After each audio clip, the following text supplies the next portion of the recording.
So is this really an engine reliability problem, or are the owners really to blame? Bet you it fucks up. Fucking if I bet fucking $5 million that it'd fuck up, I'd make myself $5 million fucking dollars.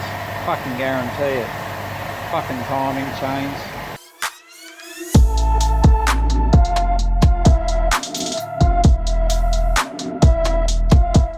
Hey everyone, I'm Broomy, welcome, and as you've seen by the thumbnail, today's video is all about the GM V6 Alloytec engine.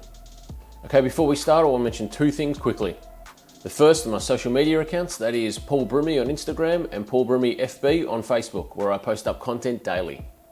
The second thing is my online performance parts business, mrparts.com.au. Supporting my business really helps me spend more time here doing videos like this, so head on over there after you're done with this video.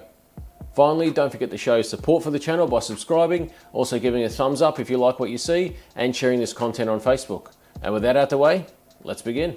Now known globally as the GM high feature engine, the Alloytec was introduced back in 2004 by GM and has been fitted to many cars around the world, but notably in Australia, the Holden Commodore, and America and Cadillac range. So, do you think it's ready? Let's find out. Available in 2.8 litre all the way up to 3.6 litre, these V6 double overhead cam engines were produced in partnership in Australia with Holden and in the US with Cadillac. The all-alloy construction was designed to save a lot of weight and improve on efficiencies. Engineers looked to save weight in the engine because cars were getting heavier and heavier with more safety and comfort items fitted to vehicles, which meant they had to make weight savings elsewhere to improve fuel economy. It's Holden's most powerful V6 ever. The all-new 175 and 190 kilowatt Alloytec V6 with its high-performance alloy construction. Whoa, there's no holding back. And looking at the engines offered here in the Holden Commodore, you had the LF1 3 litre 190 kilowatt 255 horsepower, or the LY7 3.6 litre 190 kilowatt 235 horsepower, which features in the VZ and early VE Commodores. Well, yes, they had the same peak power, 3.6 made much more torque than the 3 litre. The LLT 3.6 litre 210 kilowatt 281 horsepower direct injection engine in the SV6, and then the LFX 3.6 litre 210 kilowatt 281 horsepower as per the VE Series 2 and the VF Commodores. Now I'm going to mention the LGX engine in the ZB Commodore because let's face it, I don't want you to throw your phone away in disgust at what became of your beloved Aussie Holden Commodore. They're also extensively used by Cadillac throughout their range of vehicles. An impressive run for an engine, and probably the most refined Holden engine since the all-Aussie Holden RB30. And its direct competitor in this landscape in Australia? Well, it's the mighty Ford Barra. An exclusive engine for the Australian market, the double overhead cam inline 6-cylinder 4-litre engine was found in the Ford Falcon.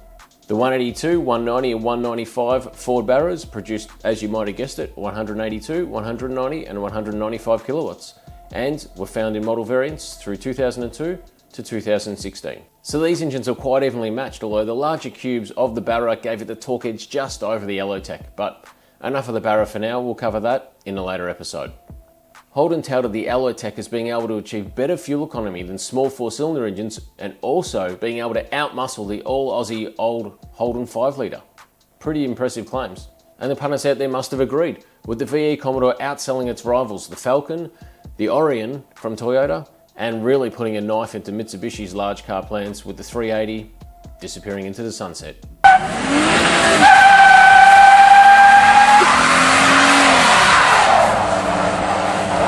In fact, it was the most popular car in Australia at the time, with over 500,000 variants produced, as well as exports such as the Chevy Lumina and the Pontiac G8 to the US market. Following the VE was the VF Commodore, a new clean sheet build. Unfortunately, it couldn't reclaim the glory of the VE Commodore. It was released during a time of downturn in large car market, produced only 150,000 car variants over the 4-year period, and unfortunately, well, we know what happened next with the ZB Commodore. So back to the Alloytec and the old adage that they don't make them like they used to.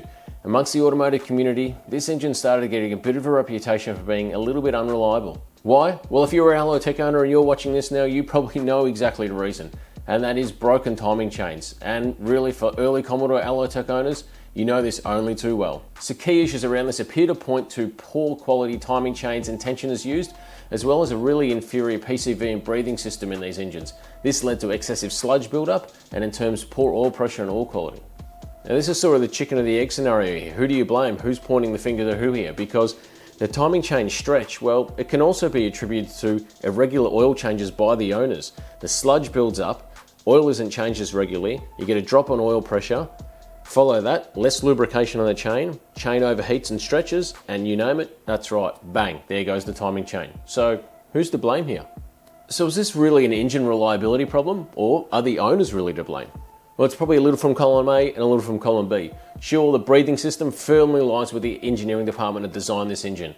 And sure, if the breathing system was developed a little better, maybe they wouldn't have built up as much sludge and had the oil pressure problems that they did. And yes, if the penny pinchers at GM had sprung for the 9.5mm chain at the start instead of the 7.7, well, maybe these timing chain issues wouldn't have been a thing. I wonder though how many of these engines actually were serviced at the correct service intervals. Now, missing these regular oil changes has proved ultra costly for Alloytec owners. So if you're an Alloytec owner out there and you've missed the last scheduled service, get down, get that oil change right now, get that filter change, because it could save you a lot of money in the long run. So how do you keep these engines reliable then? Sounds like they're ticking time bombs. These timing chains could just explode at any minute now. Well, proper regular maintenance is the key here. New PCV valve, cleaning out the rocker covers, new clean oil and filter, and regular intervals. It'll go a long way to helping your engine. I can't emphasize this point enough. If the major service is due where the logbook says the timing chain has to be replaced, replace it. Do not skimp, because this could cost you a lot of money in the long run. Now, oil pressure in this engine drives the tensioner. Tensioner keeps tension on the timing chain.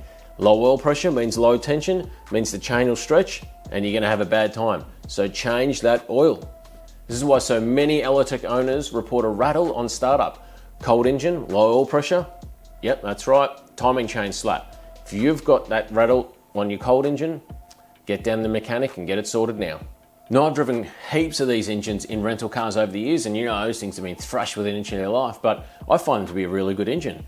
Much more refined than the Ecotech that they replaced before, and they get quite a good fuel economy, so why do they get such a bad rap? Well, unfortunately, in the modern age of social media, which those old engines never had to deal with, the pile-on effect is huge. Now, every little mishap or misgiving in this engine gets put on blast on every Facebook group, and that tidal wave of hatred just piles up bigger and bigger and bigger each time. Now, other than the well-worn road of the timing chain issues and PCV issues, they'd actually suffer water pump leaks, thermostat failures, and some coil pack failures which cause some misfires. So the Ecotech that the Alloytec replaced, well, that was at the end of its evolution cycle. So of course all the bugs have been ironed out. And now, unfortunately, you had new Commodore owners buying these Alloytec engines, and they had all these problems. So of course they looked back at the old engine thinking how great it was, why didn't they just keep on running with the Ecotech, which then made the pile-on effect of the Alloytec even more. Now, what made this even worse for the Alloytec was that the competitor engine, the Ford Barra, well, it had no problems. It would run for 24 hours a day, 7 days a week in cars like taxis, and never have a problem. So the timing chain fix costs a couple of $1,000s at the local automotive shop. You can imagine a P-plater who's just bought his $3,000 VE Commodore and now has to spend a couple of $1,000s on fixing his Alloytec engine. Well, yeah, no wonder why this thing gets a bad rap online. Now, as a regular at the drag strip, one thing I also notice about the Alloytec is that don't see this engine extensively modified or hotted up in its natural form in these Commodores, or used as an engine conversion in many vehicles either. You could line Barra converted cars from one end of Australia to the other. However, I'm not sure you could fill a car park at the local Autobahn with Alloytec swap cars. So why is that? Now, I can only assume that the more reliable nature of the Barra in both turbo and naturally aspirated form means that the Barra, with all its aftermarket support as well, becomes a more cheaper and more attractive option to swap into cars. And maybe also for the Holden fanboy that just has to have some GM power under the bonnet of their project car, well, how can you go past the mighty LS engine anyway?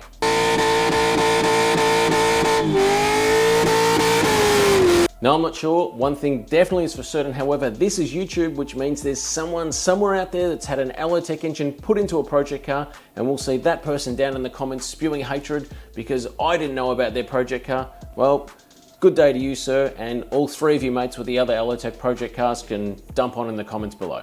So in summary, are these a good engine? Well, why not? They produce great power, great fuel economy, more so than any of their predecessor V6 engines. And with regular maintenance and them being actually looked after, they should provide years and years of trouble-free motoring. However, with so many of these engines in cars on the road at the moment, it is buy beware for the second-hand market. Now, if I was buying one of these with over 150,000 kilometers on the clock, I'd just budget in the timing chain replacement straight up. A couple of $1,000s, well, you're probably going to have to do it at some point, so budget that into your car expenses. Also, I wouldn't be touching one with 10-foot pole that didn't have full service history either, because again, that is the main cause of this timing chain issue and the issues that come with this engine. Okay, so that should just about do it for this video. So if you know someone, or you are someone that's owned one of these engines, leave a comment below on what you liked or what you didn't like about it. Are you one of these people that gets online pining for the days of the Buick V6 or the Alloytec? Or are you an Alloytec fanboy? Do you think I got it right?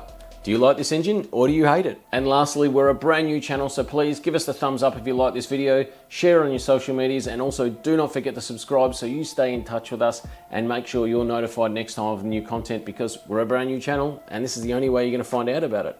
As always, thanks for watching. I'll see you here or over on the Full Boost YouTube channel next time.